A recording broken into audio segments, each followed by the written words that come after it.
حاجات بتحصل لما التطعيم يجي في مدارس مصر الحكومة. يلا يا ولاد، عايز كله يجهز عشان بتوع التطعيم جم وطالعين على السلم اهو. ايه التطعيم؟ يا ساتر يا رب. طب هم هيخشوا انهي فصل الاول يا مستر؟ هيجوا على عندنا احنا اول ناس. اهم جم. اتفضلي يا دكتوره، اتفضلي البيت بيتك. الفصل فصلك. ميرسي لذوقك يا مستر. يلا يا ولاد، مين اول واحد؟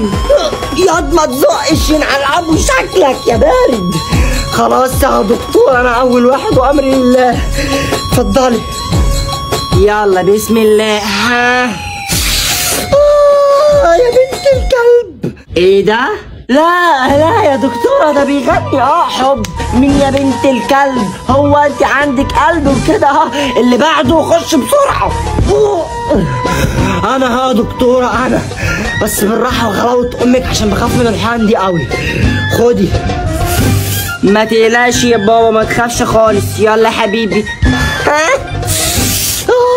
يا بنت الغبية، انا دخت حاسس اني اغمى عليا، وربنا هجيب لك ابويا.